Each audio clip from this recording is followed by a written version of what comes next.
You ever seen someone block an ambulance in broad daylight because she was mad about lawn height and garbage bins? I have. And the kicker? The man dying inside that ambulance was her own husband. That's not some metaphor. That's what actually happened. And no matter how many times I try to make sense of it, I still come back to the same question: how did we let someone like that lead our community for so long? It started like any regular Tuesday morning. I was in my backyard helping my elderly neighbor, Mr. Howard, fix a busted fence panel. He's a retired railroad engineer, quiet guy, always wears those khaki suspenders like he's stuck in the 1950s. We were chatting about his daughter flying in next week. Kinda hadn't seen her in years, and just as he laughed about how she'd probably nag him into cutting his hair, he froze mid-sentence, grabbed his chest, and collapsed. I didn't even think. I dropped the drill, rushed to him, and called 911 with the kind of voice that only comes out when you're watching someone slip away in front of you. I remembered the first aid video my wife made me watch during lockdown, turned him on his side, got him a baby aspirin from his medicine cabinet, and sat there whispering, "Hang on, hang on, hang on," until the sirens came roaring down our street. It only took 6 minutes. They moved fast: oxygen, defibrillator, sensors, and just when I thought we might be okay, the lead medic asked, "Where's the driveway exit?" I pointed.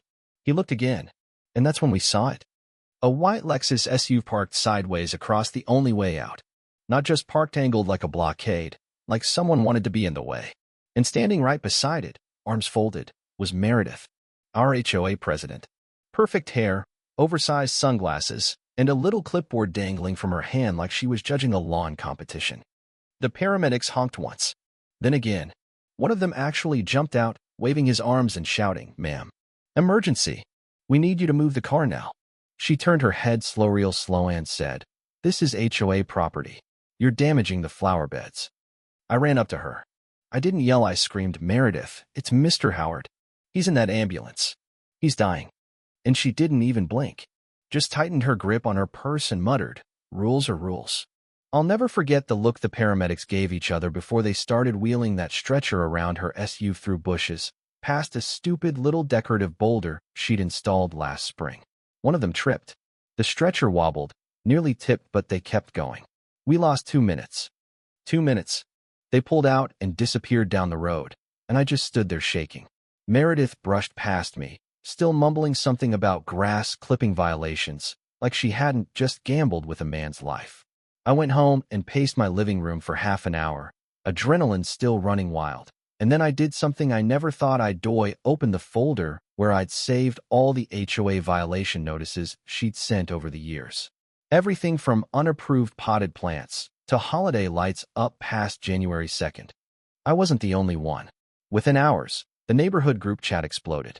People were sharing video clips, doorbell cam screenshots, audio of the ambulance horn, and the thing that blew it wide open, a recording of Meredith saying, "They can walk him in like everyone else." That line hit like a sledgehammer. Folks started talking, really talking. One neighbor said Meredith once threatened to tow a car during a baby's birthday party because the balloons were too large.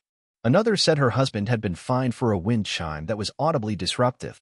Then there was Ms. Gladys down the street, she'd been written up for planting tulips without prior approval. But here's the thing. Meredith wasn't always like this. Her husband, Frank, used to be the calming force. He was a retired firefighter, decent guy, never raised his voice. He'd walk her back when she got too carried away, tell her to ease off, to be neighborly. I think somewhere along the line, she stopped listening to him. Stopped listening to anybody. And the cruel irony? Frank was the man in that ambulance. We didn't know that until the hospital called his daughter, who just so happened to be an attorney. Her name's Rachel. And Rachel was not the type to let something like this slide. She flew in that night, and by the next morning, she had her dad's medical report, the security footage, and a stack of HOA bylaws thicker than a brick. She showed up on my porch holding a flash drive and said, "I'm gonna need your statement." That's when I knew this wasn't just a story anymore. This was war. Meredith didn't back down. She doubled down. Sent out an HOA email claiming the ambulance disturbed community order and violated landscaping policies. Even said residents should reconsider emergency access expectations during personal crises. Rachel saw that and just smiled. Cold, calculated smile. "Perfect," she said. "That's obstruction. Now it's official." She drafted a petition for an emergency HOA board hearing. We needed 20 signatures. Got 34 in 2 hours. People brought receipts, literally old fines, photos, audio clips. One guy even had a violation for overly festive wreaths. Meredith tried to cancel the meeting, claimed she had a dental emergency. We held it anyway.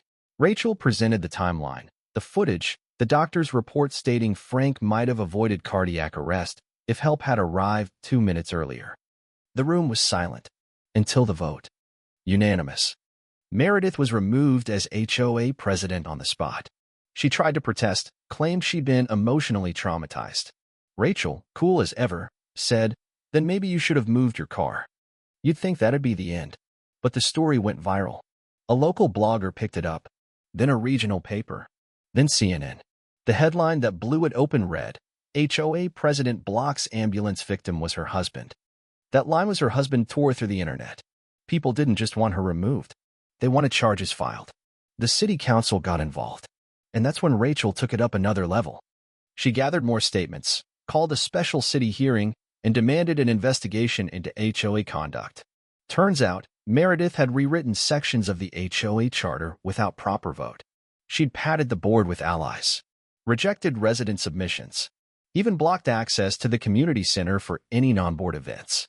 Rachel stood in front of that council and read Frank's medical report out loud.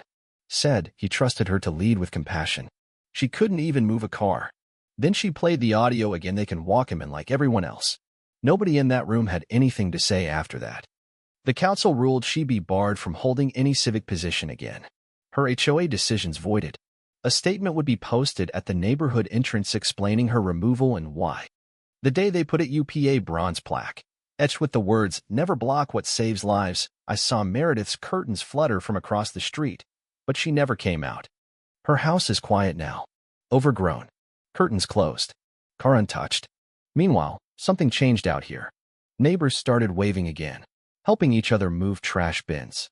A couple kids started a lemonade stand without asking. Nobody cared about font sizes or sign alignment. A man 2 blocks down installed a swing set and dared anyone to complain. They didn't. Frank's recovering. Slowly. Rachel decided to stay for a while, help the new interim board restructure. She's not interested in revenge, just rebuilding something better. And you can feel a difference. This place feels like a neighborhood again, not a gated dictatorship. Last weekend, we had a block party. No permits. No rules. Just food, music, laughter. As the sun set, Frank showed up walking slow, but walking. He looked around and said, "It feels like I never left. Just forgot how to breathe." And you know what? That's what this whole thing was about. Not just breathing, but living. Together. Without fear of citations or clipboard queens.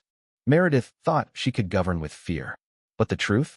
Fear only works when people stay quiet. We're not quiet anymore. So now I'm asking you, if this happened in your neighborhood, what would you do? Would you stand by while someone blocked an ambulance, or would you be the one to finally say enough is enough? Drop your thoughts in the comments. Because sometimes, justice isn't loud, but it sure leaves an echo.